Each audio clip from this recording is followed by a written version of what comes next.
Deus habita em mim. Você já deve ter ouvido esse termo muitas e muitas vezes na sua vida. Você que já é cristão evangélico.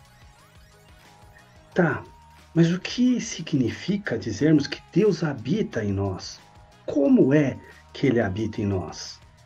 Nós encontramos na Bíblia uma frase do apóstolo Paulo falando aos Coríntios que diz que nós somos templos do Espírito Santo.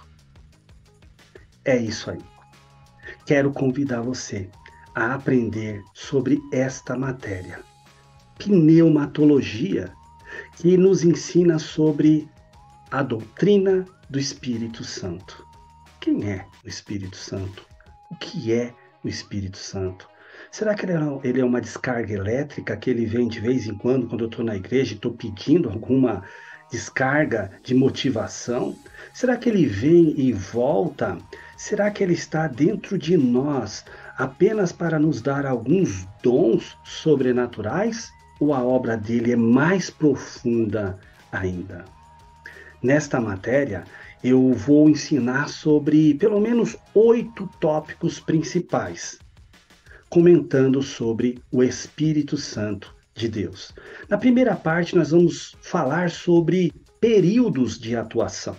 Há uma diferença do período de atuação no Antigo Testamento e no Novo Testamento da pessoa do Espírito Santo. Ele atuava de uma maneira lá e de outra maneira ele atuou e atua do Novo Testamento em diante. Nós vamos comentar sobre isso, período pré-pentecostal e pós-pentecostal. Comentaremos também sobre a natureza do Espírito Santo, a personalidade dele. Ele é uma pessoa, não é uma energia, uma descarga elétrica, e é uma pessoa divina. O Espírito Santo é Deus, ele é a terceira pessoa da Trindade. Entraremos também num tópico onde vamos comentar sobre os nomes do Espírito Santo. Quer entender melhor sobre o Espírito Santo? Vamos ver como ele é chamado na Bíblia Sagrada. E através destes nomes que são dados ao Espírito Santo, nós vamos aprender um pouco sobre a maneira de ele atuar nas nossas vidas. Vamos também entrar num tópico comentando sobre a obra do Espírito Santo, em vários aspectos, no mundo físico, material, na vida das pessoas que não quero ser habitado pelo Espírito Santo, mas ele atua nessas pessoas também. Será que ele também pode atuar lá naquela tribo indígena, lá naqueles recônditos que você nem foi lá até hoje, você da sociedade moderna? Sim, e como é que ele atua na vida das pessoas não regeneradas, dos que se afastam de Deus? Ele atua. Como ele faz isso? Como ele atua na vida dos que creem, dos crentes? Como ele atuou na vida de Jesus? Como é que ele atuou na Bíblia Sagrada para esse livro chegar nas nossas mãos hoje? Então, nós vamos aprender sobre a obra do Espírito. Quer aprender mais sobre isso? É aqui nessa matéria. Vamos também entrar num tópico falando sobre símbolos do Espírito Santo. E é por causa da falta de entendimento dos símbolos do Espírito Santo que às vezes confundimos ele com objetos. Ele é uma pomba, pronto.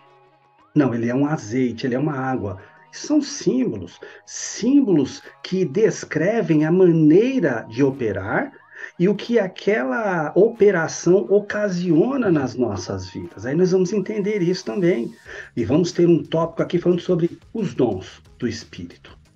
O Espírito de Deus nos dá dons espirituais, dons sobrenaturais, dons para que possamos ajudar as pessoas, ajudar o crescimento, o desenvolvimento do reino de Deus. Os dons cessaram? Foi só até o período pentecostal, lá em Atos 2? Ou será que os dons continuam até hoje? E como é que nós podemos nos deixar ser instrumentos do Espírito Santo de Deus na atualidade? Vamos aprender isso nos dons do Espírito de Deus. E vamos fechar com uma pergunta importante, que é o último tópico da nossa matéria.